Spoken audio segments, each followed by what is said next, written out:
Gracias amigos, amigas oyentes y televidentes de Conecta TV Radio Online y este espacio alternativo, diálogo abierto. Gracias por atender este espacio de entrevistas, de opinión, de análisis. A esta hora queremos hacer contacto gracias a la tecnología con Rodrigo Gómez de la Torre. Él es analista en temas agropecuarios, a quien le agradecemos por atender esta invitación. Estimado Rodrigo, desde el estudio central de Conecta TV, te saluda Jorge Ñacato para hacer un análisis de lo que está en el debate público y hoy precisamente entra el segundo debate en la Asamblea Nacional de la propuesta presidencial que intenta subir el IVA en 3 puntos del 12 al 15% para enfrentar los gastos que demanda el conflicto o la guerra interna que se decretó a través de la firma presidencial.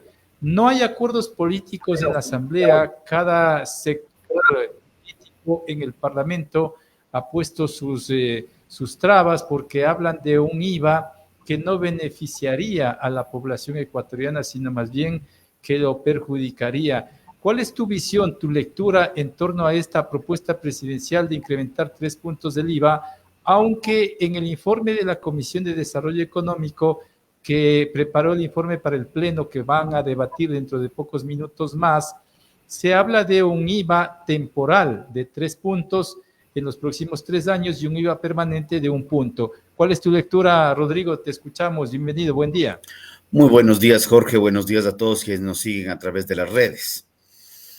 Creo que el tema es altamente polémico y yo creo que el debate se ha dado en 2 ámbitos. El primero, todo el mundo se queja por un potencial incremento del IVA. Los sectores políticos principalmente están midiendo que el incremento del IVA tiene un impacto, tal vez no se espera en la población, pero sí va a tener, pero principalmente sentimos que está, ¿cuál puede ser el impacto político que tengan en miras a la elección 2020? Lo que los gobiernos han estado acostumbrados a hacer en los últimos años es, ante cualquier situación de crisis fiscal, elevan impuestos. Ahora voy a la otro lado. Desde que nos pusieron el IVA diferenciado en el 2016 con el terreno, siempre se ha hablado de la eficiencia en el sector público. Y sin embargo vemos que con impuestos o sin impuestos, con contribuciones voluntarias por una sola vez o con contribuciones extraordinarias o con patrimoniales, el Estado sigue siendo el mismo ineficiente. Y la pregunta es, ¿cuándo el Estado va a poner su parte? No creemos que el incremento del IVA vaya a ser, no afecta a las clases. Nos hemos presentado en la Asamblea a hablar justamente del tema y hemos planteado inclusive que se aclaren un par de artículos de la Ley de Régimen Tributario Interno para evitar confusiones, principalmente en miras a que la línea de alimentos se mantenga limpia.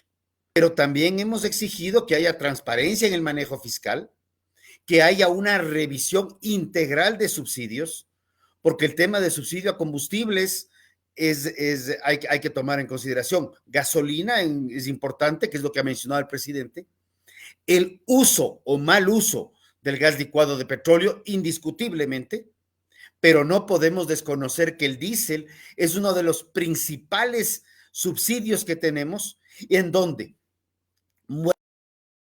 buena parte se va en contrabando. La Andina nos ha dicho que no podemos vender diésel sin subsidio al transporte internacional.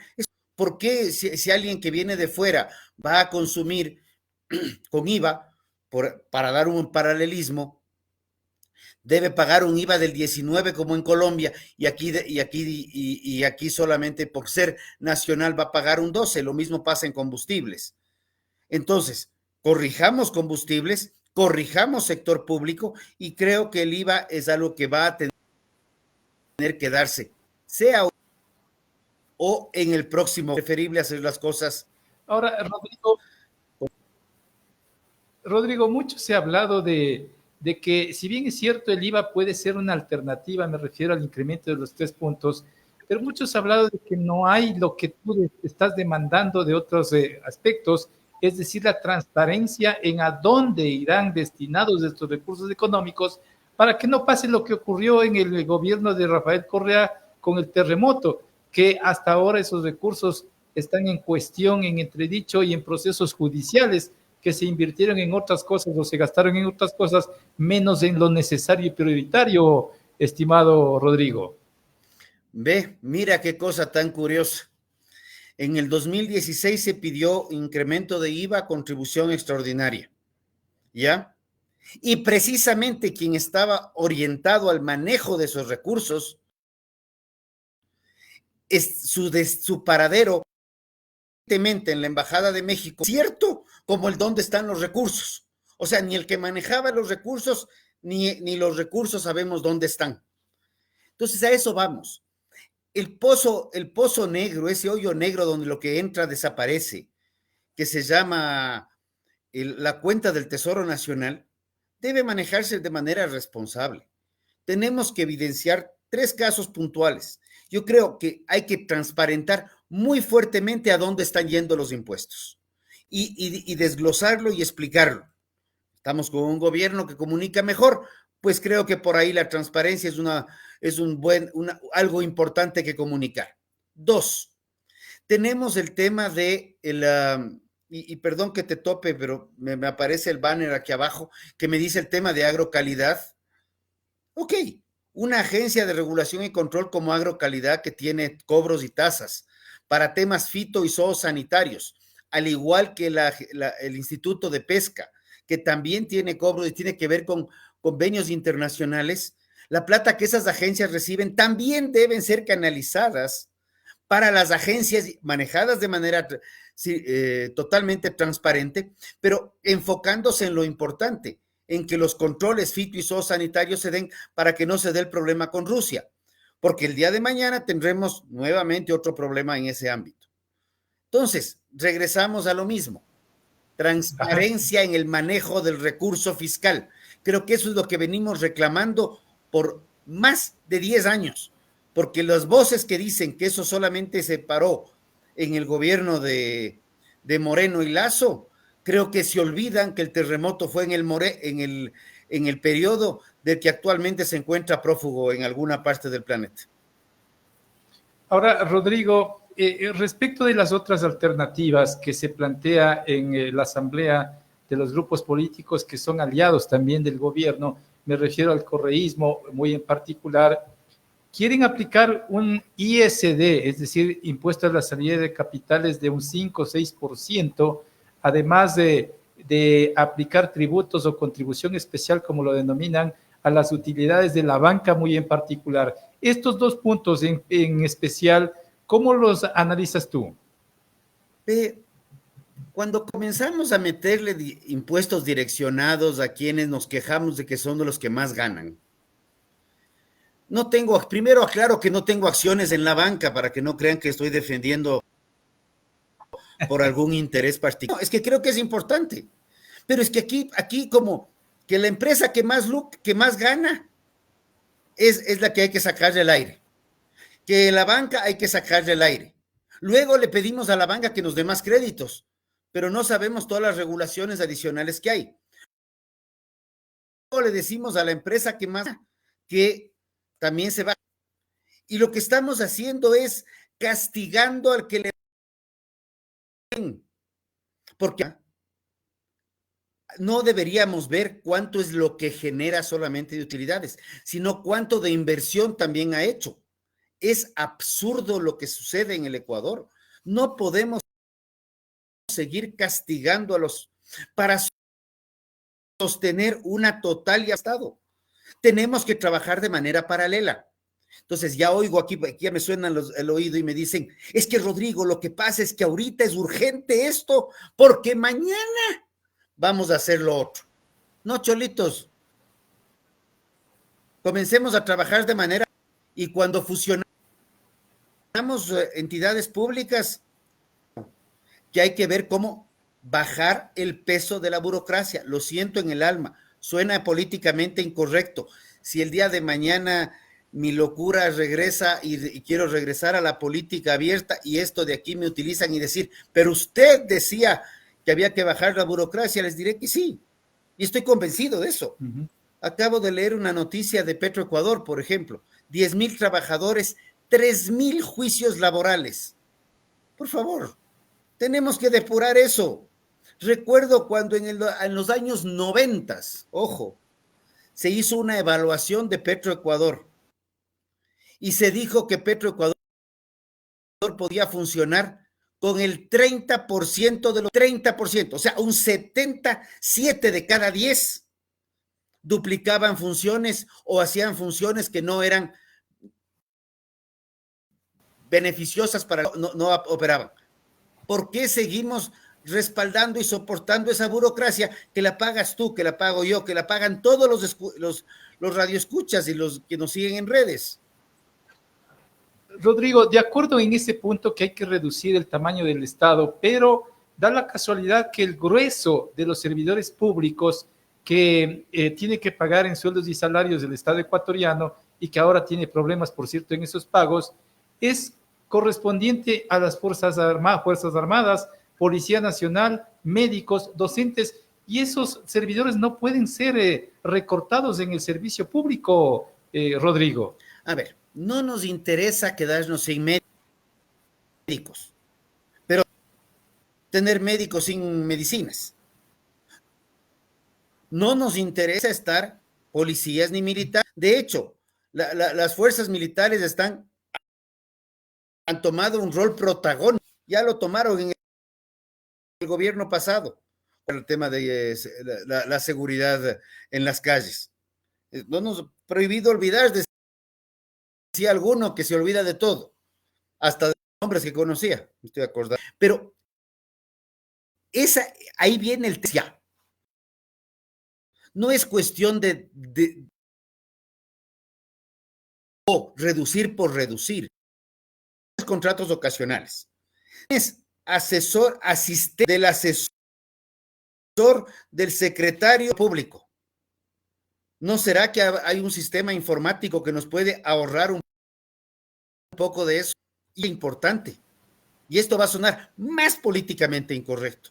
Mucha de esta burocracia, del asistente del secretario, está funcionando solamente para justificar ese puesto. Hay trámites y trabas que nos roban muchísimo más competitividad como país que lo que nos quitan, que más bien han sido un desangre a las arcas fiscales, han sido un al contrario, y lamentablemente hay que decirlo, a minería ilegal y narcotráfico. Ya dejemos de vainas, dejemos de alcahueterías, depuremos subsidios lo más. Rodrigo, el debate también en el pueblo llano, por decirlo de alguna forma, es que ¿por qué no se aplica una contribución, si cabe el término, para los que más tienen? Porque siempre a lo largo de la historia, quien termina pagando los platos rotos es el pueblo que tiene ingresos de escasos recursos económicos, como un sueldo básico, por ejemplo, ahora de $460. ¿Por qué no nos ajustamos todos, pero un poco más los que más tienen, Rodrigo? Yo creo que es importante recordar que la tabla de impuesto a la renta personal llega hasta el 35%. Entonces, en el impuesto progresivo personal a los que más tienen, sí existe, sí se aplica. Y el 25% de impuesto a la renta a las empresas se paga sobre las utilidades. Si es que hay algún mal manejando las contabilidades, eso es responsabilidad de tener mecanismos de correlación informática para ver dónde están los problemas. Pero eso de castigar a los patrimonios, de castigar a quien más tiene o a quien menos tiene, ya ser equitativos, y en el Ecuador son bastante equitativos. Y más bien, las variaciones típicas de cambios de reglas del juego, tributarias principalmente, lo que han hecho es castigar la generación de empleo.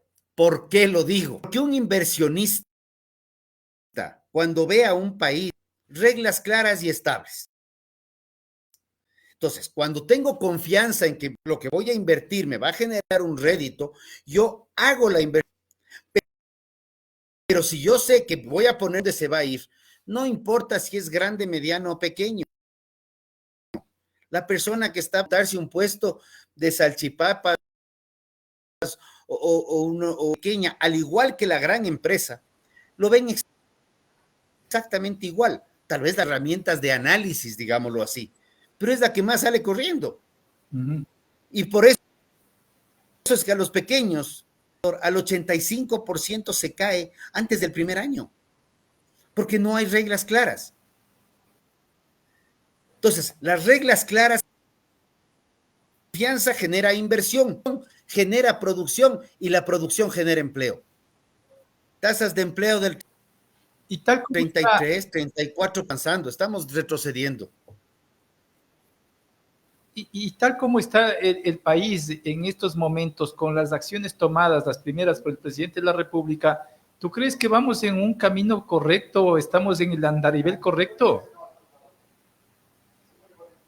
En contra del narcotráfico vienen de procesos de investigativos previos, porque el caso Metástasis no nació en este gobierno, tiene 1 año y medio de investigaciones que se están concretando. El golpe de hoy de Ecuador-España contra la mafia albanesa es espectacular.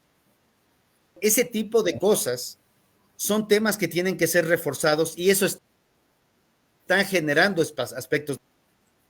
Ahora hay que seguir trabajando.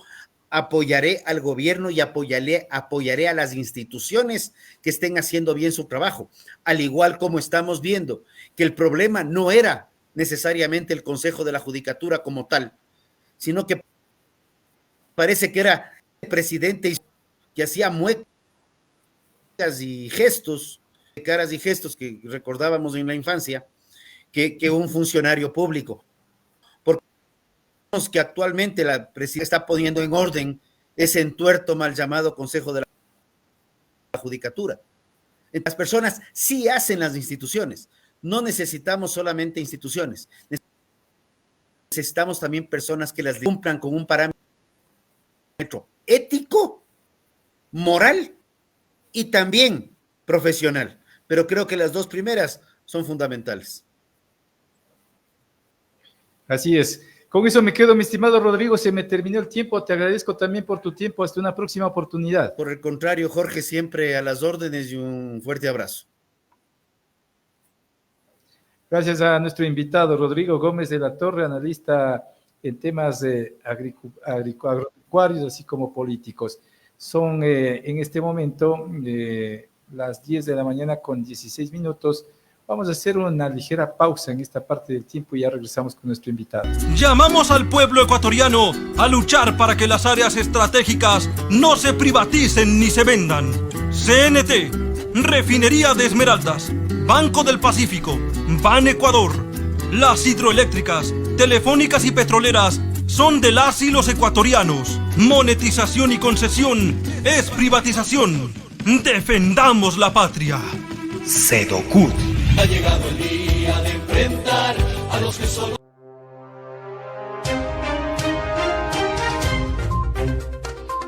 El Frente Unitario de Trabajadores FUT es una organización sindical que agrupa a varias centrales y federaciones de trabajadores de diferentes sectores productivos y sociales del Ecuador. El FUT se opone al trabajo por horas y convoca a varias acciones constitucionales para exigir al gobierno que archive esta propuesta. El FUT exige respeto a la estabilidad laboral, el aumento del salario mínimo, la eliminación de los contratos precarios, la defensa de la seguridad social, la libertad sindical y la participación en las decisiones que afectan al sector productivo. El FUT en la lucha por un país mejor.